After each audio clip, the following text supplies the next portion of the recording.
नमस्कार। अगर बच्चों आप लोग कक्षा 10 के छात्र हैं और प्री बोर्ड परीक्षा 2026 और 27 की तैयारी कर रहे हैं तो ये वीडियो आपके लिए काफ़ी ज़्यादा इम्पोर्टेंट होने वाला है। बच्चों आज हम लोग हिंदी विषय के लिए एक इम्पोर्टेंट और न्यू क्वेश्चन पेपर सॉल्व करेंगे जो कि बच्चों आपके प्री बोर्ड और साथ साथ आपके बोर्ड एग्ज़ाम के लिए काफ़ी ज़्यादा इम्पोर्टेंट है। बच्चों ये क्वेश्चन पेपर आपका एनसीईआरटी पैटर्न पर आधारित है जो कि बच्चों आपके एग्ज़ाम के पॉइंट ऑफ व्यू से काफ़ी ज़्यादा इम्पोर्टेंट है।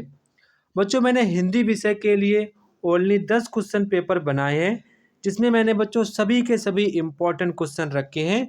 जितने भी आपके इम्पोर्टेंट क्वेश्चन बन सकते हैं वो यहाँ पर मैंने रखे हैं। अगर बच्चों आप लोग इन 10 क्वेश्चन पेपर की ईमानदारी के साथ प्रैक्टिस कर लेते हैं तो बच्चों मैं दावे के साथ कह सकता हूँ कि आप लोगों के बोर्ड एग्ज़ाम में 70 में से आप लोगों के 65 प्लस मार्क्स 100% आएंगे, क्योंकि यहाँ पर बच्चों मैंने सभी के सभी इम्पोर्टेंट क्वेश्चन ही रखे हैं जो कि बच्चों आपके बोर्ड एग्ज़ाम में सीधे पूछे जाएंगे। तो बच्चों ये आज हमारा 6th क्वेश्चन पेपर है। आज बच्चों हम लोग इसको सॉल्व करेंगे और देखेंगे कि आपको एग्ज़ाम में कैसे लिखना है, निबंध कितने पेज का लिखना है और आपको व्याख्या कितने पेज में करनी होती है। ये कई सारे बच्चों का डाउट रहता है, वो आज यहाँ पर आपके सारे डाउट क्लियर हो जाएंगे। बच्चों इससे पहले मैंने question paper number first, question paper second and third and fourth and आपका फिफ्थ मैंने 5 क्वेश्चन पेपर अपलोड कर दिए हैं जिनको बच्चों आप लोग देख सकते हैं। तो बच्चों आज हम लोग इस क्वेश्चन पेपर को सॉल्व करते हैं और देखते हैं कि आपके एग्ज़ाम के लिए कौन कौन से इम्पोर्टेंट क्वेश्चन बन सकते हैं। तो बच्चों सबसे पहले आपको एग्ज़ाम में एमसीक्यू मिलेंगे, ठीक है। पहले आप ये बातें ध्यान से सुनेंगे। सबसे पहले आपको एग्ज़ाम में आप लोगों को एमसीक्यू दिए जाएंगे, वो आपके 20 एमसीक्यू होंगे, ठीक है। बच्चों आपको कोशिश यही करना कि आपके हर एक सब्जेक्ट में 20 आउट ऑफ 20 एमसीक्यू हर हालत में सही होने चाहिए। ये आपको हर हालत में करके दिखाना है। अगर आपके एमसीक्यू थोड़े से भी कमज़ोर हैं, मैंने यहाँ पर जितने भी एमसीक्यू कराए हैं उनकी आप अच्छे प्रकार से प्रैक्टिस कर लेना, उतने में आपका काम चल जाएगा, आपके पूरे पूरे मार्क्स आ जाएंगे, ठीक है। और आपको कोशिश ये करना कि आपके सभी सब्जेक्ट में आपके सभी एमसीक्यू सही होने चाहिए। ये आपको अपने आप से खुद से प्रॉमिस करना है कि सर मैं इस बार बोर्ड एग्ज़ाम में सभी के सभी एमसीक्यू सही करके आऊँगा, ठीक है। अब यहाँ पर आपकी नेक्स्ट बात ये रहेगी कि आपको कोई भी क्वेश्चन यहाँ पर छोड़कर नहीं आना है। अगर आपको कोई क्वेश्चन यहाँ पर नहीं आता है तो वो आपको यहाँ पर छोड़कर नहीं आना है। उसमें आपको कुछ ना कुछ 100% आपको लिखकर आना है। इसके बाद हम आपको सारी बातें क्वेश्चंस के साथ बताते जाएंगे, उनको आप वहाँ पर अधिक समझ पाएंगे। तो बच्चों यहाँ पर आपका जो पहला क्वेश्चन है, भारतीय संस्कृति निबंध के लेखक कौन है।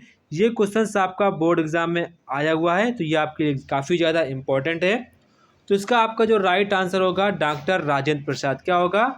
डॉक्टर राजेंद्र प्रसाद। तो यहाँ पर आपका ऑप्शन नंबर ए वाला करेक्ट आंसर हो जाएगा। इसके बाद यहाँ पर आपका क्वेश्चन नंबर 2 है। इसके कह रहे हैं यहाँ पर उपन्यास के रचनाकार कौन है। काफ़ी ज़्यादा फेमस ये आपकी रचना है, ठीक है। तो यहाँ पर कह रहे हैं इसके रचनाकार कौन है। सभी को पता है इसके जो रचनाकार आपके जयशंकर प्रसाद जी, ठीक है। जयशंकर प्रसाद ये बच्चों आपके छायावादी युग के कवि हैं, इसको यहाँ पर आपको ध्यान रखना होगा, ठीक है। इसके बाद यहाँ पर आपका क्वेश्चन नंबर नेक्स्ट है, बाणभट्ट की आत्मकथा के लेखक कौन है। तो बाणभट्ट की आत्मकथा के जो लेखक हैं वो आपके हजारी प्रसाद द्विवेदी जी हैं। क्या भूलूं क्या याद करूं किस साहित्यकार की आत्मकथा है। तो ये आपकी हरिवंश राय बच्चन जी की, किसकी है? हरिवंश राय बच्चन जी की रचना है। इसके बाद यहाँ पर आपसे कह रहे हैं कि निम्नलिखित में से प्रसिद्ध कहानीकार कौन है। तो यहाँ पर आपको बताना कि प्रसिद्ध कहानीकार कौन है।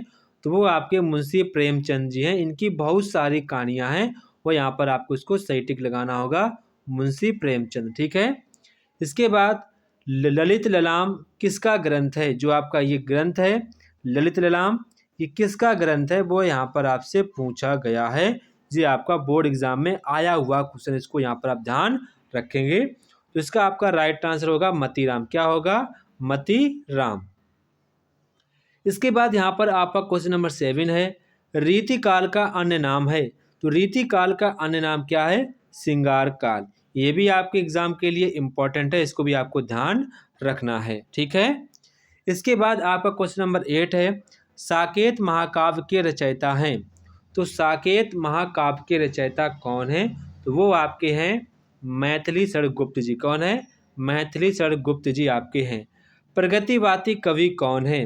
तो प्रगतिवादी कवि आपके हैं नागार्जुन भी हैं, रामधारी सिंह दिनकर भी हैं, रामविलास शर्मा भी हैं। तो यहाँ पर आपका राइट आंसर होगा ये सभी। ठीक है, तो ऑप्शन नंबर डी वाला आपका करेक्ट आंसर हो जाएगा। इसके बाद यहाँ पर आपसे कह रहे हैं कि प्रयोगवाद का प्रारंभ हुआ था। तो प्रयोगवाद का प्रारंभ कब हुआ था, वो यहाँ पर आपसे पूछ रहे हैं। तो प्रयोगवाद का जो प्रारंभ है 1943 ईस्वी में हुआ था। ठीक है, तो यहाँ पर आपका ऑप्शन नंबर बी वाला करेक्ट आंसर हो जाएगा। शोक विलक, देखो यहाँ पर शोक की बात की गई, मतलब कोई दुखी की बात की गई है। ठीक है, तो यहाँ पर देखो करें विलक हो रोमनी रोही रानी रूपशील बेजू बखानी, मतलब कि बेलू तेजू बखानी, मतलब कोई तेज अगर बोलेगा तो इसका मतलब हंस रहा होगा, क्या कर रहा होगा? हंस रहा होगा। ठीक है, तो यहाँ पर आपका राइट आंसर हो जाएगा हास रस। क्या हो जाएगा?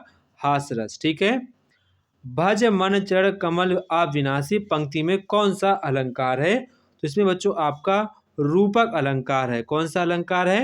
रूपक अलंकार है। ठीक है, इसके बाद आपका क्वेश्चन नंबर 13 यहाँ पर कह रहा है कि रहीमन मोए न सुआए अमी पियावत मान बिनु वरु विष दे बुलाए मान रहित मरीब भलो, इस पंक्ति का छंद कौन सा है? तो यहाँ पर आपसे छंद पूछ रहे हैं। तो यहाँ पर आपका जो छंद होगा वो यहाँ पर आपका सोरठा छंद हो जाएगा। क्या हो जाएगा? सोरठा। परिवहन शब्द में उपयुक्त उपसर्ग कौन सा है? तो परिवहन में जो आपका उपसर्ग है वो आपका परि है। क्या है? परि। तो यहाँ पर आपको ऑप्शन नंबर बी वाला करेक्ट आंसर हो जाएगा। किसान के द्वारा खेतों में जुताई की गई, वाक्य का यहाँ पर आपको कृत्यवाच्य बताना है। तो इसका कृत्यवाच्य क्या हो जाएगा आपका? यहाँ पर किसान ने खेत की जुताई की। ठीक है, चक्रपाणी में आपका कौन सा समास है? तो चक्रपाणी में आपका यहाँ पर बहुव्रीहि समास है। ठीक है, बहुव्रीहि समास है। इसके बाद काफ़ी ज़्यादा इम्पॉर्टेंट है, ये आपके बोर्ड एग्जाम में आ चुका है। किनारा का पर्यायवाची क्या है? तो किनारा का आपका पर्यायवाची तट भी होता है और आपका तीर भी होता है, कूल भी होता है। तो आपका ये आंसर हो जाएगा ये सभी। निम्नलिखित में से विधानवाचक वाक्य कौन सा है? तो विधानवाचक यहाँ पर आपका वाक्य कौन सा है? यहाँ पर आपका होगा सागर में लहरें उठ रही हैं। क्या होगा? सागर में लहरें उठ रही हैं। तो यहाँ पर आपका ऑप्शन नंबर सी वाला करेक्ट आंसर हो जाएगा। तत्पुल्लिंग का षष्ठी एक वचन रूप क्या होगा? जो आपका शब्द है तत्, इसका यहाँ पर षष्ठी विभक्ति एक वचन रूप क्या होगा? तो वो यहाँ पर आपका हो जाएगा तस्य। क्या हो जाएगा? तस्य। तो यहाँ पर आपका ऑप्शन नंबर बी वाला करेक्ट आंसर हो जाएगा। इसके बाद यहाँ पर आपसे कह रहे हैं कि शाबाश तुमने बहुत अच्छा कार्य किया है। रेखांकित पद का यहाँ पर आपको पद परिचय बताना है। तुमने, तो तुमने यहाँ पर क्या क्या हो सकता है वो यहाँ पर आपको बताना है। बच्चों देखो, सबसे पहले तुमने आपका ये मध्य पुरुष सर्वनाम हो सकता है, एक वचन होगा, और आपका ये कर्ता कारक होगा।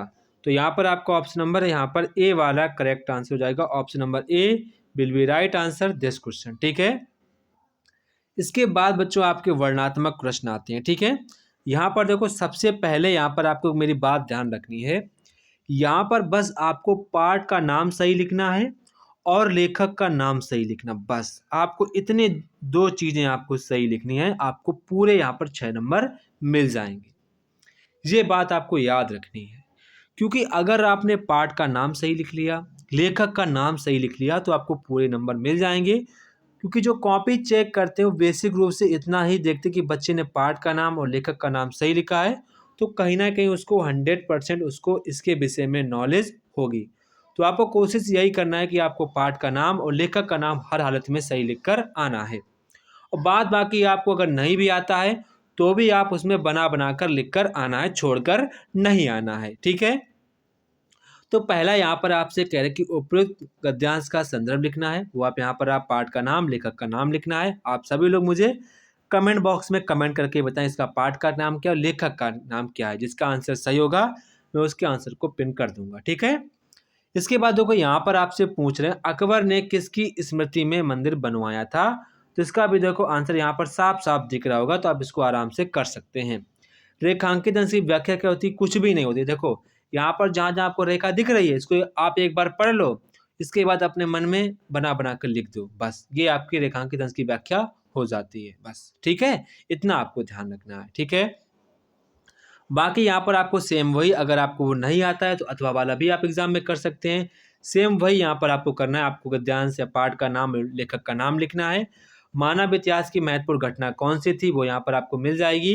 रेखांकित अंश की यहाँ पर आपको व्याख्या करनी, यानी कि आपको अपने शब्दों में व्यक्त करके लिख देना होता है, वही आपकी रेखांकित अंश की व्याख्या हो जाती है, ठीक है। इसके बाद यहाँ पर आपके पद्यांश पर आधारित क्वेश्चन पूछे जाते हैं। सबसे पहले यहाँ पर आपको कवि का नाम सही लिखना होगा और आपको यहाँ पर पाठ का नाम सही लिखना होगा। बस आपको दो चीज़ें सही लिख देनी है, आपको पूरे नंबर मिल जाएंगे, ठीक है। तो सबसे पहले आपको पद्यांश का संदर्भ लिखना, मतलब कि पाठ का नाम और लेखक का नाम आपको बता देना है। रेखांकित अंश की व्याख्या करने एक बार आपको पढ़ना है, फिर थोड़ा सा दिमाग लगा के, क्योंकि पद्यांश थोड़ा लय भाषा में लिखे जाते हैं तो कहीं ना कहीं हम उसकी भाषा को नहीं समझ पाते, तो आपको थोड़ा सा यहाँ पर माइंड लगाना होगा। इसके बाद आपको उसको अपने शब्दों में व्यक्त करके लिख देना होता है। कोटि कोटि कंठों से मिलकर पंक्ति में कौन सा अलंकार है? यहाँ पर कोटि कोटि काका काका है, तो यहाँ पर आपका अनुप्रास अलंकार हो जाएगा। कौन सा हो जाएगा? अनुप्रास अलंकार यहाँ पर आपका हो जाएगा, ठीक है।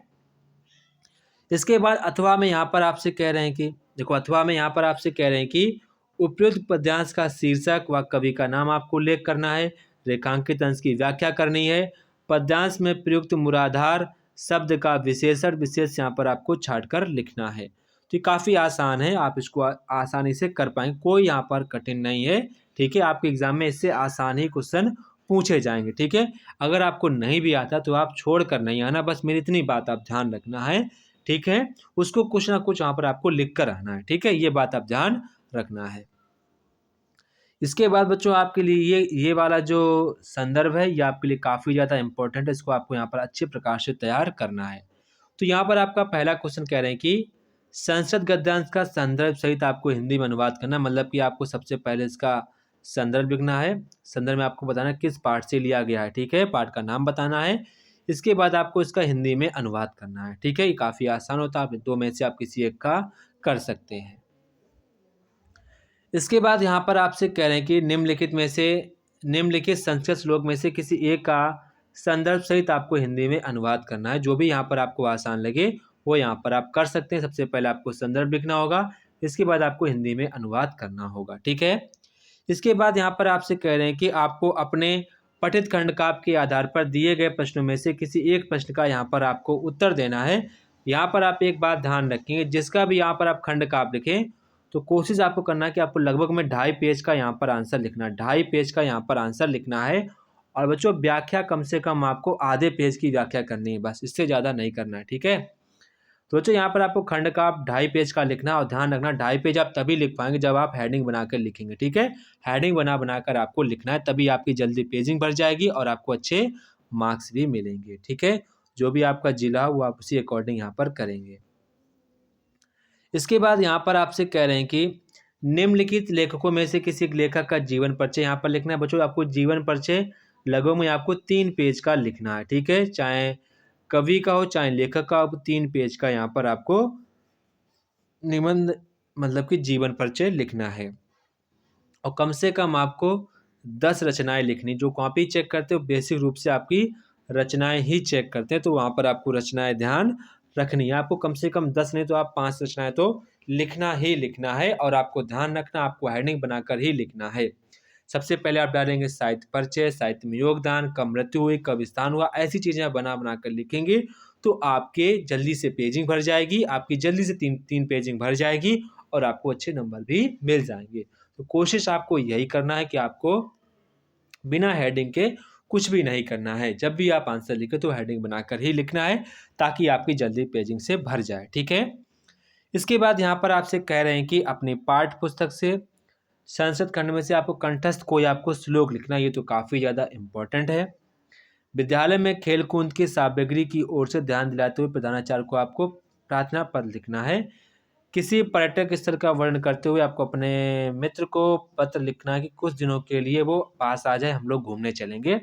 ये तो आसान है, इसमें आप दोनों कर सकते हैं। इसके बाद यहाँ पर आपसे कह रहे हैं कि निम्नलिखित में से किन्हीं दो संस्कृत प्रश्नों के आपको उत्तर देने हैं। जो यहाँ पर जो आपको आसान लगे उन्हीं का यहाँ पर आपको किन्हीं दो प्रश्नों के आपको केवल और केवल उत्तर देने हैं। इसके बाद आपका लास्ट क्वेश्चन है, एक विषय पर आपको निबंध लिखना है। आपका क्वेश्चन 7 नंबर का क्वेश्चन है। बच्चों आपको निबंध हमेशा उसी पर लिखना है जिस पर आप अधिक से अधिक हेडिंग बना पाएँ, क्योंकि आपको निबंध लगभग में 5 पेज का, कम से कम 4 से 5 पेज का निबंध लिखना पड़ेगा, तभी आपको 7 नंबर मिल पाएंगे। ठीक है, तो आप निबंध हमेशा वही चूज़ करें जिस पर आप अधिक से अधिक हेडिंग बना पाएँ। जितनी ज़्यादा बच्चों आप हेडिंग बनाएंगे उतनी जल्दी आपकी पेजिंग भरेगी। तो आप वही ऐसे चूज़ करें जिस पर आपको अधिक से अधिक हेडिंग आ रही हो और उस पर आप आसानी से लिख भी पाएँ। तो आपको वही चूज़ करना है। तो आप लोग मुझे कमेंट बॉक्स में कमेंट करके बताएंगे कि यहाँ पर आप किस विषय पर आप यहाँ पर निबंध लिखना चाहेंगे, वो यहाँ पर आप मुझे कमेंट बॉक्स में कमेंट करके बताएंगे। तो जय हिंद बच्चों, फिर मिलते हैं अपने नेक्स्ट वीडियो में। तब तक कि आप सभी बच्चों को जय हिंद। इसी प्रकार पढ़ते रहिए और आगे बढ़ते रहिए। तो जय हिंद बच्चों, फिर मिलते हैं अपने नेक्स्ट वीडियो पर।